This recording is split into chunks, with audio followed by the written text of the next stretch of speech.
آپ صلی اللہ علیہ وسلم نے فرمایا کہ یہ سورت 1/3 قرآن ہے۔ حضرت قتادہ ابن نعمان رضی اللہ تعالیٰ عنہ سے روایت ہے کہ ایک شخص رات کو قل هو اللہ احد کی بہت کثرت سے تلاوت کرتے تھے جادو سے بچنے کے لیے، تو رسول اللہ صلی اللہ علیہ وسلم کو بتایا گیا ان کے بارے میں، جس نے بتایا وہ سورہ یعنی قل هو اللہ احد کی اہمیت کو کم سمجھ رہے تھے، وہ سمجھ رہے تھے کہ یہ صرف سورہ اخلاص پڑھتے ہیں اور کچھ کوئی سورت نہیں پڑھتے۔ تو جب نبی صلی اللہ علیہ وسلم کو بتایا گیا تو آپ صلی اللہ علیہ وسلم نے فرمایا انھا لتعدل ثلث القرآن، یہ 1/3 قرآن کے برابر ہے، یعنی یہ سورت معمولی نہیں ہے، ہلکی نہیں ہے۔ یہ صحیح بخاری میں یہ روایت مذکور ہے۔ اور حضرت ابو سعید خدری رضی اللہ تعالیٰ عنہ سے ایک روایت ہے، وہ اس میں ہے کہ ایک شخص رات کو صرف سورہ اخلاص کی تلاوت کیا کرتے تھے نماز میں، تو ان کی شکایت لگائی گئی نبی صلی اللہ علیہ وسلم سے۔ شکایت لگانے والے نے یعنی شکایت لگانے والے کا مقصد شکایت نہیں تھا، ایک علمی بات پر مطلع ہونا مقصد تھا، تو انہوں نے نبی صلی اللہ علیہ وسلم کو بتایا کہ یہ صرف سورہ اخلاص پڑھتے ہیں، یعنی وہ بھی سمجھ رہے تھے کہ یہ تو ایک چھوٹی سی سورت ہے اور بھی قرآن پڑھنا چاہیے۔ تو آپ صلی اللہ علیہ وسلم نے اس موقع پر بھی فرمایا کہ انھا لتعدل ثلث القرآن، فرمایا کہ یہ سورت 1/3 قرآن کے برابر ہے، یعنی یہ سورت معمولی سورت نہیں ہے۔ پھر حضرت عائشہ رضی اللہ تعالیٰ عنہ سے روایت ہے کہ آپ صلی اللہ علیہ وسلم جب بستر کی طرف جاتے تو آپ صلی اللہ علیہ وسلم قل هو اللہ احد، قل اعوذ برب الفلق، قل اعوذ برب الناس، یہ تینوں صورتیں پڑھ کے اپنے ہاتھ پہ پھونک مارتے اور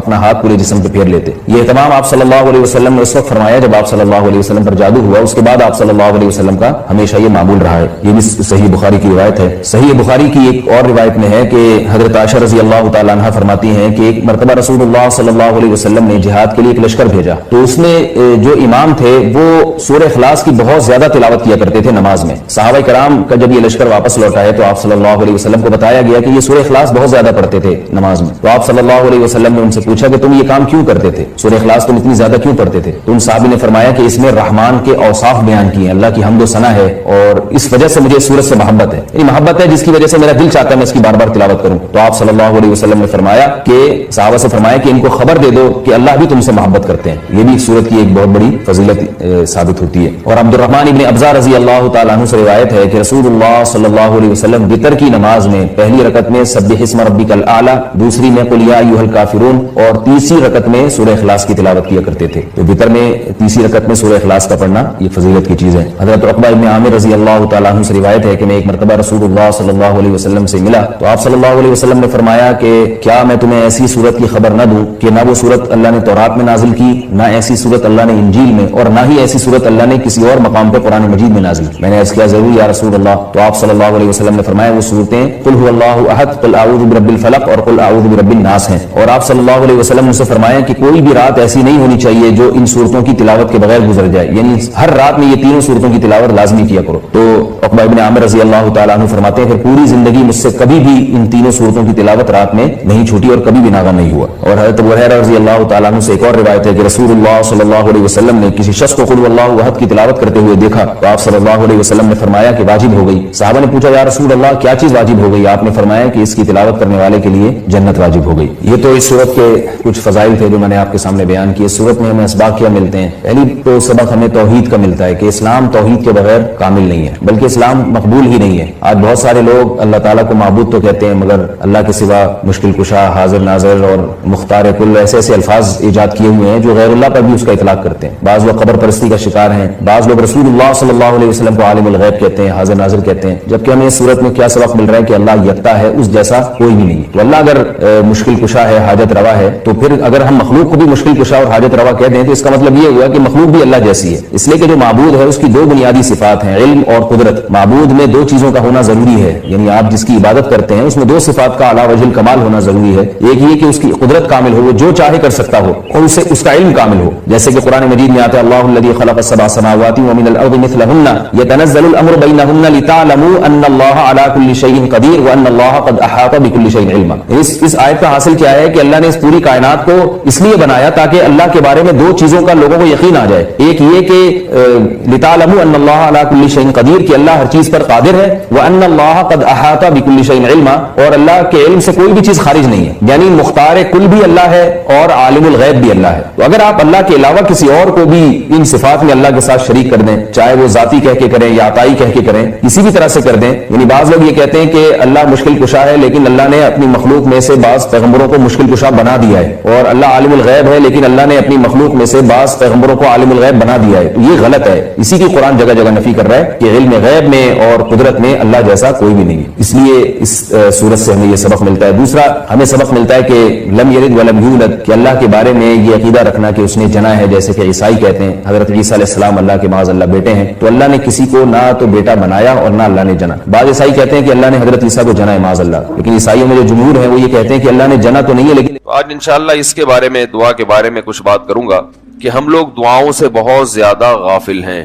اللہ تعالیٰ نے قرآن مجید میں دعا کے بارے میں فرمایا ادعوا ربکم تضرعا وخفیا، اپنے رب کو پکارو عاجزی کے ساتھ اور چپکے سے. جیسے اللہ نے نماز کا حکم دیا، اللہ نے زکوٰۃ کا حکم دیا، بالکل اسی طرح سے اللہ نے مانگنے کا حکم بھی دیا ہے کہ ہم کس سے مانگیں؟ اللہ سے مانگیں اور مانگیں، یعنی اللہ کے علاوہ کسی اور سے نہیں مانگیں اور اللہ سے بھی باقاعدہ مانگیں، مانگنے کا عمل جاری رکھیں. آج جہاں باقی عبادتوں میں سستی ہو رہی ہے، دعاؤں میں بھی لوگ پیچھے چلے جا رہے ہیں. مانگتے ہی نہیں ہیں، اور مانگتے ہیں تو پتہ نہیں کس اسٹائل سے مانگتے ہیں، توجہ نہیں ہوتی. اجتماعی دعاؤں پر زیادہ زور ہے، انفرادی پر زور نہیں. کہیں مجمع دعا مانگ رہا ہوتا تو ہاتھ اٹھا کے آمین آمین شروع کر دیں گے، بس ٹھیک ہے وہ بھی جائز ہے، لیکن دعا میں جو اصل ہے وہ انفرادی ہے. دیکھیں جب آپ کسی سے اپنی حاجت پوری کرنے کے لیے کچھ مانگنے کے لیے جاتے ہیں تو اکثر آپ کی کوشش ہوتی ہے کہ اس سے اکیلے میں ملوں. اکثر کوشش کیا ہوتی ہے؟ سب کے سامنے نہیں، بلکہ آپ اس کو لیں گے بھائی تھوڑی دیر کے لیے ذرا مفتی صاحب آپ سے کام. ایسا ہی ہوتا ہے نا، ذرا چھاؤں میں آ جائیں تھوڑی دیر کے لیے. لوگ کہتے ہیں نا مفتی صاحب کہہ رہے ہیں بھائی یہیں پوچھ لو، کہہ رہے نہیں ذرا سائڈ پہ آ جائیں. تو سائڈ پہ جانے کے بعد پھر آپ کہتے ہیں یہ مسئلہ ہے، فلانا مسئلہ ہے، ڈمکانا مسئلہ ہے. تو سائڈ پہ لے جانے سے بعض دفعہ یہ بھی ہوتا ہے کہ سب کے سامنے آدمی اپنی بات نہیں لانا چاہ رہا ہوتا، اور بعض دفعہ یہ بھی ہوتا ہے کہ میں اپنی بات توجہ کے ساتھ سنا سکوں. تو دعا میں انسان، اللہ تو سب کی بات سنتا ہے، مجمع میں بھی اور تنہائی میں بھی، لیکن آپ دعا مانگنے میں جو آپ کی طبیعت لگے گی، توجہ سے مانگو گے، وہ تنہائی میں زیادہ شوق سے، زیادہ رغبت سے مانگ سکتے ہو. اجتماع میں ایسی رغبت اور ایسی شوق سے انسان دعا نہیں مانگ سکتا. تو انفرادی دعائیں ہی ختم ہوتی جا رہی ہیں. قرآن مجید میں اللہ تعالیٰ نے رمضان کی جو آیتیں ہیں ان آیتوں کے بعد ذکر کیا وَإِذَا سَأَلَكَ عِبَادِي عَنِّي فَإِنِّي قَرِيب، اے نبی ان سے کہہ دیجئے کہ جب یہ مجھ سے میرے بارے میں پوچھیں تو آپ ان کو بتا دیں کہ میں بہت قریب ہوں تمہارے. اجیب دعوت الداعی اذا دعان، جب کوئی پکارنے والا، دعا مانگنے والا مجھ سے دعا مانگے گا تو میں اس کی پکار کا جواب بولے بھائی اس پکار کا جواب دوں گا. پکار کا جواب دینے کا مطلب کیا ہوتا ہے؟ قبول کروں گا اس کی دعا. جواب کا یہ مطلب نہیں کہ اچھا میں نے سن لیا چلو. ایک جواب تو یہ بھی ہوتا ہے نا، اچھا اب چپ ہو جا. ہم کسی کو پکار رہے ہوں گے کہتے ہیں اچھا بھائی ٹھیک ہے پتہ چل گیا، اب چپ کر کے بیٹھ جاؤ آرام سے. تو اللہ تعالیٰ جب جواب دیتے ہیں تو کیا مطلب ہوتا ہے کہ اللہ تعالیٰ وہ دعا قبول کر رہے ہیں. ہم دعا کثرت سے مانگتے کیوں نہیں ہیں؟ اس کی وجہ یہ ہے کہ ہمارے ذہن میں ایک چیز شیطان نے بٹھا دی ہے کہ مانگو تب بھی ویسے کے ویسے ہی ہے، نہیں مانگو تب بھی ویسے کے ویسے. وہ فلاں آدمی تو نہیں مانگتا، وہ تو پھر بھی اس کی تنخواہ اچھی مل رہی ہے، اور میں تو کئی سالوں سے دعائیں مانگ رہا ہوں، اے اللہ میری تنخواہ ڈبل نہیں کر سکتا تو کم از کم 50% ہی بڑھا دے. تو میں تو وہیں کا وہیں ہوں، میری تنخواہ میں تو کوئی اضافہ ہو نہیں رہا. تو ہم تو دیکھتے ہیں کہ ادھر دعا مانگو کچھ بھی نہیں ہو سوائے ثواب کے، کچھ بھی نہیں ملتا. یہ وہ چیز ہے جو انسان کو دعاؤں سے روکتی ہے. حالانکہ ہم پیغمبروں کی زندگی دیکھتے ہیں تو بات بات پر دعائیں مانگتے تھے، بہت کثرت سے، بہت زیادہ. نوح علیہ السلام، اچھا اللہ نے ان کی دعاؤں کو قرآن میں ذکر بھی کیا ہے. مناجات مقبولہ ایک دعاؤں کی کتاب ہے. حضرت مولانا اشرف علی تھانوی رحمہ اللہ تعالی نے قرآن اور حدیث کی دعاؤں کو ایک چھوٹی سی کتاب میں جمع کر کے ایک ہفتے پہ ڈیوائیڈ کر دیا ہے اس کو، کہ آپ روزانہ ان میں سے ایک حصہ پڑھیں گے تو پورا ہفتے میں وہ تقریباً تمام دعائیں کور ہو جائیں گی جو قرآن و سنت میں بیان کی گئی ہیں. وہ کتاب ضرور خریدیں، رکھیں اپنے پاس، مناجات مقبولہ کے نام سے. تو ہم دعا کیوں نہیں مانگتے؟ مسئلہ ہمارے ساتھ یہ ہے کہ ہم کہتے ہیں کہ جو مانگتا ہے وہ بھی وہینچ کا وہینچ، اور جو نہیں مانگتا ہے وہ بھی کوئی سرخاب کے پر تو لگ نہیں جاتے کوئی مانگ رہا ہو تو. یہ وہ مسئلہ ہے جس کی وجہ سے لوگ دعائیں مانگنے میں بخل سے کام لیتے ہیں، جبکہ پیغمبر کثرت سے دعائیں مانگا کرتے تھے، بہت زیادہ. جو پچھلی آسمانی کتابیں ہیں ان میں لکھا ہوا ہے کہ یعقوب علیہ الصلوۃ والسلام اتنی کثرت سے دعائیں مانگا کرتے تھے کہ سجدے میں جا کے کہ ان کے یہ جو گھٹنے ہیں اور سر میں سخت نشان بن چکے تھے. وہ جگہ زمین پہ لگ کے سخت ہو جاتی ہے نا، تو اتنی کثرت سے دعائیں، اتنی کثرت سے دعائیں.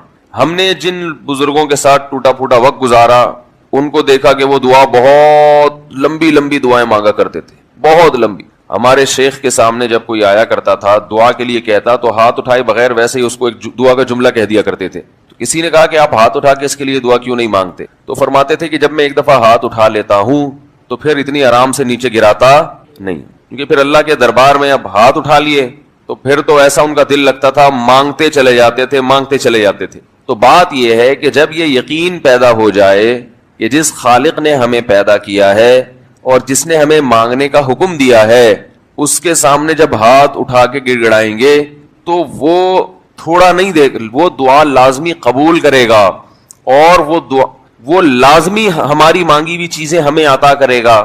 یہ جذبہ اور یہ نیت جب انسان میں پیدا ہو جائے تو پھر اس کا دعاؤں میں دل لگتا ہے. کیسے نہیں لگے گا؟ آپ سوچیں کہ آپ کو کوئی بتا دے کہ یہ جو سیٹھ صاحب ہیں بہت بڑے، آپ جا کے ان سے مانگو، یہ ٹائم نکال کے بیٹھے ہوئے ہیں، جتنا مانگو گے جو مانگو گے یہ دیں گے. تو اب آپ بتاؤ، آپ یہ کہو گے کہ میرے پاس مانگنے کا ٹائم نہیں ہے، ایسے موقع پہ آپ یہ کہو گے؟ آپ جائیں گے اور بسم اللہ کر کے شروع ہو جائیں گے. آپ بولیں گے سر یہ مجھے 10 فائلیں چاہیے بحریہ ٹاؤن کی. آپ سوچو گے 10 نہیں ملی تو 9 تو مل جائیں گی. سر مجھے یہ بھی چاہیے، مجھے یہ بھی چاہیے، مجھے یہ بھی چاہیے، اور آپ کو یقین ہو کہ یہ دے رہے تو آپ کبھی بھی کنجوسی سے کام نہیں لو. پھر آپ یہ نہیں کرو گے کہ آپ مانگتے ہوئے جو ہے نا اس سے آپ جب مانگ رہے ہو تو آپ کی کبھی ادھر دیکھ رہے ہو، کبھی ادھر دیکھ رہے ہو، کبھی ناک میں انگلی گھما رہے ہو، کبھی سر میں کھجا رہے ہو. کوئی آ کے اس دوران آپ کو چھیڑے گا تو آپ کہو گے یہاں سے دفع ہو جاؤ. میں کام کر رہا ہوں، ایک بندہ سخاوت جوش میں آیا ہوا ہے ابھی اور فائلیں بحریہ ٹاؤن کی فری میں بانٹ رہا ہے. اس نے کہا بھائی جتنی مانگو گے دے دوں گا اور جو مانگو گے دے دوں گا. تو ابھی تو میرے پاس ٹائم کم ہے، مقابلہ بہت سخت ہے. اور پھر اس میں آپ کو الفاظ بھی خود بخود آ جائیں گے کس طرح سے سمجھانا ہے. مختلف طریقوں سے آپ بات کو گھماؤ گے. سر پلیز آپ بات کو سمجھا کریں، میں آپ کے پاس آیا ہوں، آپ کو پتا ہے میں ادھر بھی جا سکتا تھا، وہ وسیم کباڑیا کا بزنس بھی آج کل بہت چل رہا ہے، میرے پرانے اچھے تعلقات ہیں، لیکن مجھے پتا تھا کہ آپ تو آپ ہیں، آپ جیسا سیٹ تو کوئی ہے ہی نہیں، اور ہر مشکل میں آپ نے میری مدد کی ہے. جو الفاظ بھی اس کی سخاوت کو ابھارنے والے ہوں گے وہ تمام آپ اس موقع پر اس کے اوپر انڈیل دو گے، پورا دیگچا بھر کے اس کے اوپر ڈال دو گے آپ. تو اللہ سے جب مانگتا ہے انسان اور اس کو یقین ہو کہ اللہ میری دعا کو پورا کرے گا، تو اس یقین کے ساتھ جب دعا مانگی جاتی ہے تو اس کا اسٹائل کچھ اور ہوتا ہے. اور ایک فارمیلٹی پوری کرنے کے لیے دعا جب مانگی جاتی ہے جیسے کہ ہمارے ہاں ہو رہا ہے تو اس کا اسٹائل اور انداز کچھ اور ہوتا ہے. ہمارے ہاں دعا پڑھی جاتی ہے، مانگی نہیں جاتی. ربنا آتنا فی الدنیا حسنۃ وفی الآخرۃ حسنۃ وقنا عذاب النار آمین. اور کہ ربنا ظلمنا انفسنا وان لم تغفر لنا وترحمنا لنکونن من الخاسرین آمین. یہ دعا مانگی جا رہی ہے یا پڑھی جا رہی ہے؟ یہ تو پڑھی جا رہی ہے اور آمین بھی پڑھا جا رہا ہے اس پہ. تو اللہ نے ہمیں یہ نہیں کہا کہ اقرأوا الدعاء عند ربکم، اپنے رب کے سامنے دعائیں پڑھا کرو. اللہ نے کہا ادعو، مانگو، پکارو، مانگو اس سے. بھکاری جیسے بھیک مانگتا ہے نا، لوگ کہتے ہیں مانگنے کا کیا طریقہ ہے؟ بھائی جو بھکاریوں سے پوچھو بھیک مانگنے کا کیا طریقہ ہے. آپ صلی اللہ علیہ وسلم نے فرمایا کہ عائشہ کو بلاؤ گے تو آؤں گا، ورنہ پہلی دفعہ نبی نے بھی انکار کیا، صحابی نے بھی انکار کر دیا. دوبارہ مسئلہ ہوا، کچھ دنوں کے بعد وہ صحابی دوبارہ عرض کرتے ہیں یا رسول اللہ آپ کی دعوت، میرے گھر آ کے کھانا کھا لیں. آپ نے فرمایا عائشہ کو بھی بلاؤ گے تو آؤں گا. دوبارہ ہوئی. صحابی نے فرمایا نہیں، گنجائش کتنے کی ہے، آپ آ جائیں. فرمایا نہیں، انکار کر دیا نا دعوت کا، نہیں آ رہے بھائی. پھر تیسری مرتبہ دعوت کی انہوں نے، یا رسول اللہ آپ کی دعوت. فرمایا عائشہ کو بھی بلاؤ. فرمایا لے آئے. اب کتنے کی گنجائش ہے بھائی، لے آئے. تو وہ دور تھا بے تکلفی کا، لوگ گن پوائنٹ پہ مسلط نہیں ہو جاتے تھے. اب جو دور ہے نا وہ عجیب سا حساب کتاب ہے کہ نہ جینے دو، نہ جیو نہ جینے دو. محبت ہوگی تو اس میں جوس نکال لیں گے اگلے کا، یعنی خون نکال لیں گے پورا اس کا. نفرت ہوگی تو گالیاں بھر بھر کے. یوٹیوب پہ میں دیکھتا ہوں نا کوئی بیان میرا کسی کو پسند نہیں آیا تو گالیاں ماشاءاللہ ٹکا کے. بھائی نفرت بھی اعتدال سے کرو، محبت بھی اعتدال سے. نفرت کی بھی کچھ حدود ہونی چاہیے کہ ہم نے کوئی کفر تو نہیں بک دیا، ہم نے کوئی خدا نخواستہ ختم نبوت کا تو انکار نہیں کر رہے ہیں، کوئی چیزوں میں آپ سے اختلاف کر لیا تو اس میں اتنا زیادہ جو ہے وہ غصے کی کیا ضرورت ہے. تو اب دیکھو میں اپنا ایک چھوٹا سا واقعہ آج کا سناؤں کہ علماء کے ساتھ کیسے معاملہ کیا جاتا ہے. آپ کو پتا ہے مولانا طاری جمیل صاحب کراچی آئے ہوئے ہیں, شاید آج ان کا بیان بھی ہے ڈیفنس میں. مجھے کل اطلاع ملی کہ حضرت تشریف لا چکے ہیں. میرے پاس فون آیا کہ آپ اگر ملنا چاہیں تو ان کو ڈائریکٹ کال کر لیں.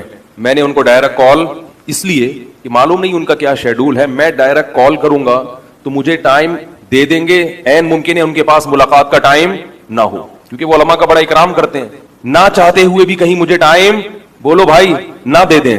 جب براہ راست بات کروں گا تو ہو سکتا ہے وہ کہیں یار اب مولوی صاحب نے فون کیا تو آ جاؤ ملاقات کے لیے. منع کرنا ہر ایک کے لیے ممکن نہیں ہوتا. تو دل سے ان کے دل میں کیا ہے یہ ایسے پتا نہیں چلے گا کہ وہ ان کے پاس ٹائم ہے بھی یا نہیں ہے. میں نے ان کے کسی شاگرد کو فون کیا جو ان کے ساتھ سفر میں تھے, فون کر کے کہا کہ آپ مولانا سے اپنے طور پہ, یہ نہیں بتانا کہ میرا فون آیا تھا, نام نہ لینا, اپنے طور پہ کہنا کہ اگر وہ ملنا چاہیں تو آپ کے پاس ٹائم ہے یا نہیں ہے. اگر وہ ملنا چاہیں تو ان کو میں اطلاع دے دوں. ان کو یہ نہیں بتانا کہ اطلاع ہو گئی ہے, یہ بھی نہیں بتانا کہ ان کی کال آئی تھی, تاکہ وہ دل کی خوشی سے اگر ان کے پاس ٹائم ہے, ان کے شیڈول اس کی اجازت دیتا ہے تو ٹھیک ہے, ورنہ ہمیں تو ہر دفعہ شوق ہے بھائی, ہمیں تو شوق ہے کہ وہ ہمیں اپنے ساتھ لے جائیں, اپنے گھر رکھ لیں. الحمدللہ اتنی عقیدت ہے, محبت ہے کہ بھائی ہمیں اپنے ساتھ ہی رکھ لیں گھر میں. کیا خیال ہے بھائی؟ تو ہم اپنی محبت تو نہیں دیکھیں گے نا, ہم ان کی سہولت دیکھیں گے پہلے. ہم سے خواہش پوچھو گے تو بھائی ہمیں گھر میں رکھ لیں آپ اپنے, تو ہم جائیں گے ہی نہیں. تو اب کیا ہوا ہے کہ ان کے جو خاص شاگرد تھے یا ان کے ہم سفر تھے, انہیں میں نے ایک دفعہ کال کی ہے, دوبارہ کال کر کے پوچھا نہیں کہ کیا بنا, کیونکہ ان پہ بھی مسلط نہ ہو جاؤ. بس آپ نے اپنی درخواست جمع کرا دی ہے, وہ اپنی سہولت سے جب مناسب سمجھیں گے بات کر لیں گے. اگر ممکن ہے وہ مناسب نہ سمجھے تو ان کو بھی بات کرنے کی ضرورت نہیں ہے, کیونکہ عین ممکن ہے وہ خود یہ محسوس کر رہے ہو کہ یار ابھی بات کرنا مناسب نہیں ہے, مولانا کا شیڈول اتنا ٹف ہے کہ میں نے بات کی تو ٹائم دے دیں گے لیکن پریشان ہو جائیں گے. بس ایک دفعہ فون کیا اور چھوڑ دیا. کل سے اب تک دوبارہ میں نے کال نہیں کی. کسی اور کی کال آئی کہ مولانا کا شیڈول بہت ٹف ہے, ان کے اتنے اسفار ہیں, ڈیفنس بیان, پھر وہاں سے وہاں, پھر وہاں سے وہاں, پھر ابھی لندن جا رہے ہیں, کسی کو بھی ملاقات کا ٹائم بولو بھائی نہیں دے. بس ٹھیک ہے, آرام سے بیٹھے ہیں, ہنسی خوشی زندگی گزار رہے ہیں, وہ بھی خوش. اور ورنہ کیا ہوگا کہ یار یہ پھر آ گیا تو پھلترو کی طرح چپکی گیا ہے, ایک مصیبت یار تھوڑا سا فری کرا لیا تو اب ایلفی کی طرح چپک گیا ہے. تو بھائی خود بھی ہنسی خوشی زندگی گزارو, دوسروں کو بھی سہولت سے زندگی بولو بھائی گزارنا. کسی کے ہاں بھی جا رہے ہو, کسی کے ہاں بھی, اصول یہی ہے, کسی کے ہاں بھی جا رہے ہو تو بوجھ نہ بنو کسی کے اوپر, اس کی سہولت دیکھو. یہ آداب ہے معاشرت کے, آپس کے رہن سہن کے, جس کا شریعت نے ہمیں حکم دیا ہے. سمجھ میں, علماء کی زیارت بہت بڑی عبادت ہے, بہت بڑی عبادت, لیکن ٹینشن دے کے نہ ہو. یہ بھی میں کہتا ہوں بہت بڑی غنیمت ہے کہ اس زمانے میں لوگوں کو علماء سے محبت ہے, مولویوں سے محبت ہے. ورنہ جو میڈیا نے محنت کی ہے نا, ایسی کھرچ کھرچ کے محبت دلوں سے نکالی ہے علماء کی. میں قدر کرتا ہوں ان لوگوں کی جو علماء سے محبت کرتے ہیں. تو محبت تو بہت اچھی چیز ہے, لیکن محبت کا اظہار کیسے کرنا ہے اور محبت کے اثرات کیا مرتب ہونے چاہیے, اس کا عام طور پہ پبلک کو پتا نہیں ہوتا. مثل مشہور ہے کہ اندھی کے بچہ ہوا, چوم چوم کے مار دیا اس کو جان سے. ایک اندھی عورت کے بچہ ہوا تو نظر تو آ نہیں رہا تھا, ٹھیک ہے, اتنا گلا دبا دبا کے اس کو چوما, وہ سانس گھٹنے سے مری گیا بیچارہ. تو اب اگر ایک آدمی کہہ رہا ہے بھائی میرے پاس ٹائم نہیں ہے, میرے لیے بہت مشکل ہے, تو پیچھے نہیں پڑنا چاہیے. تو بیان کے لیے بہت زیادہ کسی کے پیچھے پڑنا, کھلانے کے لیے, اور یہ صرف میرے ساتھ معاملہ نہیں ہے, سب لوگوں کے ساتھ یہی شکایت ہے.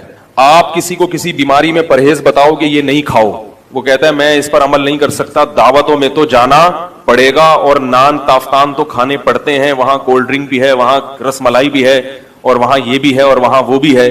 تو میں کہتا ہوں پھر کھاؤ, پبلک کو خوش کرو, اور شوگر کے مریض بن کے واپس آؤ تھوڑے دنوں میں. جب شوگر کی بیماری ہوگی اس کے بعد بھی تو لوگوں سے کہو گے نا کہ یار میں نہیں کھا سکتا. بات سمجھ میں آ رہی ہے؟ تو آج کل جو خوراکیں کھائی جا رہی ہے نا, یہ کسی بھی لحاظ سے صحت کے لیے مفید نہیں ہے. یہ قبرستان آباد کر رہی ہیں. جو دعوتوں میں کھلایا جا رہا ہے آج کل, اس کا صرف قبرستان کو اور گورکن کو فائدہ ہو رہا ہے, ملک اور قوم کو اس کا کوئی فائدہ بولتے کیوں نہیں بھائی نہیں ہو رہا. کیا کھلایا جاتا ہے؟ کم سے کم درجے کا جو کھانا ولیموں میں اور دعوتوں میں ہوتا ہے وہ ہے نان. قورمے کے ساتھ کیا ہوتا ہے؟ نان. قورمے میں جو تیل ہے وہ زیتون کا ہے کیا, یہ دیسی گھی ڈالا ہوا ہے انہوں نے. وہ تیل کولیسٹرول کے علاوہ کوئی بھی چیز پیدا بولے نا بولے, یہ تیل کے اثرات ہیں کہ بول نہیں رہے. وہ تیل ایسا ہے کھاؤ تو آدمی بس ٹن. یہاں ہمارے محلے میں ایک صاحب رہا کرتے تھے, بلڈ پریشر کے مریض, ہر وقت گھر میں پھڈا, کبھی کسی بات پہ ان کا میٹر گھوم گیا, کبھی لوگ ان کے بہن بھائی پریشان ہمارے پاس آتے تھے, یار بھائی کا کیا رہے. میں نے کہا جب بلڈ پریشر کا مریض ہے تو چھوڑ دو اپنے حال پہ. وہ مانتے تھے کہ بی پی ہائی ہو جاتا ہے ان کا, تو پھر چیزیں اٹھا کے پھینکتے ہیں. اور جوان آدمی 30-35 سال کا, پلیٹیں اٹھا کے گھر میں, شادی شدہ آدمی, بچے بھی اس کے, سب گھر والے پریشان. وہ بھی کہتے تھے یار میرا بی پی ہائی ہو جاتا ہے, میں کیا کروں. تو میں نے ان سے کہا یار تھوڑا پرہیزی کھانے کھائیں. کہتے ہاں پرہیز تو چلتا ہے, دوا کھاتا ہوں. ایک دن کیا ہوا, لائٹ گئی ہوئی تھی کراچی میں, اس زمانے میں لوڈ شیڈنگ ہو رہی تھی, 1 یا 1:30 بجے کا ٹائم تھا, لائٹ نہیں تھی, تو ہم بھی گھر سے باہر نکل کے تھڑے پہ بیٹھ گئے, تھوڑا انجوائے کریں, ہوا خوری کریں.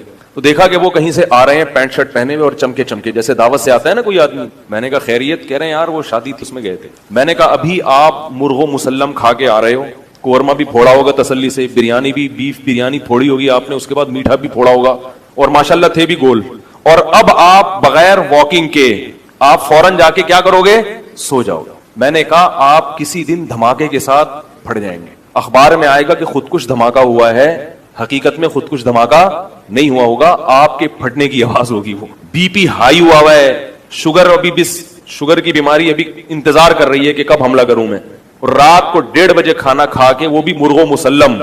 اس وقت تو اگر کھچڑی بھی کھاؤ گے تو ہضم نہیں ہوگی بھائی, اور کھا کے فوراً سو رہے ہیں. پھر اٹھیں گے اپنے 9 بجے 11 بجے, فجر بھی نہیں ہے, 11 بجے اٹھے پھر چلے گئے. تو یہ کس کو خوش کرنے کے لیے کر رہے ہیں, رشتہ داروں کو. تو اس سے صرف اتنا فائدہ ہوگا کہ جب آپ مریں گے تو رشتہ دار تھوڑا سا زیادہ رو لیں گے, 2 آنسو زیادہ بہا لیں گے کہ یار جب بھی دعوت پہ بلایا کبھی انہوں نے انکار, بولو بھائی, نہیں کیا. دن روئیں گے, اس کے بعد کہیں گے بھائی مرنا تو سب نہیں ہے, مرنا تو سب نہیں. تو جب تک آپ پبلک کو ناراض نہیں کرو گے, نہ آپ دین پہ چل سکتے ہو نہ دنیا پہ. میں یہ نہیں کہہ رہا کہ پبلک کو ناراض کرنا ثواب ہے, بعض چیزوں میں آپ کو مضبوطی دکھانی پڑے گی. پبلک کے حساب سے نہ چلیں, اپنے آپ کے حساب سے پبلک کو چلائیں.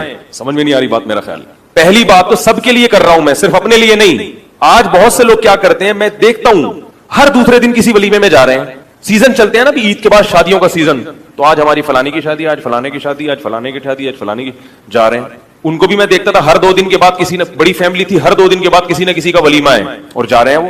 تو پہلی بات تو یہ آپ یہ طے کریں کہ قریبی کون ہے اور دور کے, بولو بھائی, کون ہے.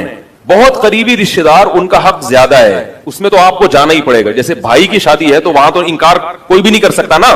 اب اس کا میں طریقہ بتاتا ہوں کہ وہاں کرنا کیا ہے آپ نے, کہ رشتہ داری بھی نہ ٹوٹے اور آپ مرے بھی ٹائم پہ اپنے. سمجھ آ رہی ہو, مرے بھی ٹائم پہ.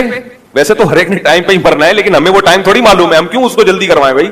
تو مرے بھی ٹائم پہ اپنے حساب سے. انسان کی جو نیچرل عمر ہے وہ تو 80 سال 85 90 اتنی تو چلا لیتا ہے انسان بڑے آرام سے. حکیم سعید صاحب تھے, وہ کسی کی دعوت اور ان چیزوں سے متاثر نہیں ہوتے تھے. 78 سال کی عمر میں 2 گھنٹے ٹینس کھیلتے تھے وہ. حکیم محمد سعید شہید کا نام سنا ہے نا آپ لوگوں نے. 78 2 سال بعد 80 سال کے ہونے والے تھے, اور 2 گھنٹے کیا کھیلتے تھے روزانہ اس ایج میں. کوئی دانت گرا ہوا نہیں تھا, ایسی بہترین فٹنس. یہ جم جا کے نہیں ہوئی تھی, یہ خوراک پہ کیا تھا, بولو, کنٹرول اور ایکسرسائز وغیرہ یہ سب چیزیں.